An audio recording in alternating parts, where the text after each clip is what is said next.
Tony. Hi, classmates.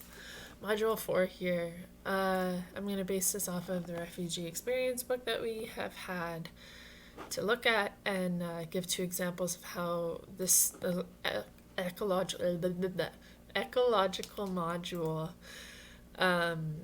theory of systems could be used to show how changes are like impacting or could impact a family on several levels. The country you're born in. When you're in a new country and you don't speak their language, you're essentially a fish out of water. But for the country you were born in, you kind of know it, you know how it was created, you're taught about it, but you're only taught the history.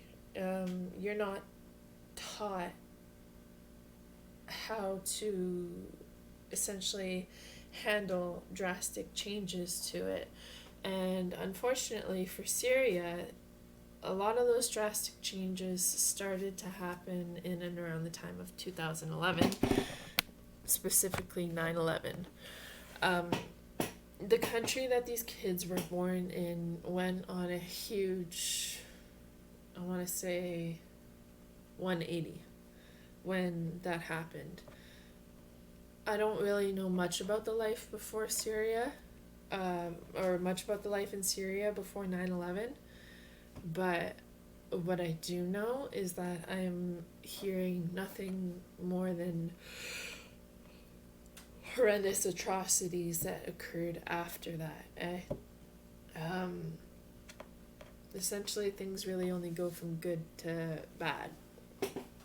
And they say that, things can't get worse, but I think Syria has been at the rock bottom for a while now. A lot of children are born into that lifestyle, so that's all that they'll ever know. And sometimes parents are too traumatized to tell their kids, like, oh, well, this is we were born in a time when things were different and it's going to get back to that way, because the parents have been through so much trauma themselves that they fear the worst always. I can't really say for that on how a change could occur, because they've been at rock bottom for so long now that it just it doesn't really seem feasible. And there was this one time when someone told me that you can lead a horse to water but you can't make it drink. And that applies to a lot of governing countries around the world, because sometimes people are so stuck in their ways of how things are supposed to be and how they want to see things happen for a country, for themselves, for other people, for their families, for their lifestyles, for politics, that it's not going to change unless they make change happen. And it's an ongoing battle for them over there to change that. But it is possible, and they can change the country. But for those people that were born into that particular way of life, they don't know any better. So therefore, they don't know the good that their country once was before. I don't know. I feel like I'm rambling. But essentially what I'm getting down to is that a country can change. Just like a person can change. It takes time. It takes work. It takes a lot of perseverance. But it's going to take a lot more work for Syria, especially for those children that are born into this particular way of life. Now, what I just said falls along the lines of media. Let's see.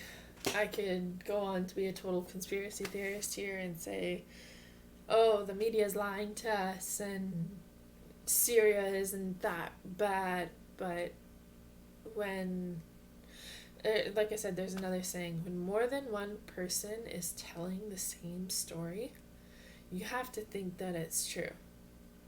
You can't not think that it's not true when you're hearing it from many, many, many, many different people. Reliable sources. You know, some people think that Global BC is an unreliable source, or that CNN is an unreliable source, or that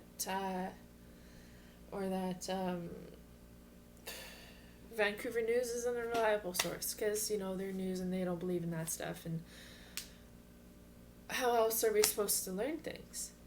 Yes, the news focuses. I do think that the news is a bit biased towards things that are more dramatic and have more of a flair to it. And, you know, because that's kind of what people thrive on. People thrive on, and this is a bad thing to say, but it's true. Sometimes people thrive on hearing what's going on in the world that's worse than what they're currently going through. That falls along the lines of the saying that, you know, it could always be worse, because it's true. It could always be worse. And seeing what you see in the media from places like Syria or Lebanon, especially to do with ISIS, you know, it's sad. It's very sad, but the media can also make you feel very humbled and very grateful for what you do have here, because if that stuff is true, like I believe it is, then you have a roof over your head, you have food in your fridge, you have a place to sleep at night, and that's more than some people have in the world. So I think media really does influence how people perceive things to want to be for their way of life, but at the same time it's also very humbling and sad, but humbling too. That's what I gotta say on that. Bye.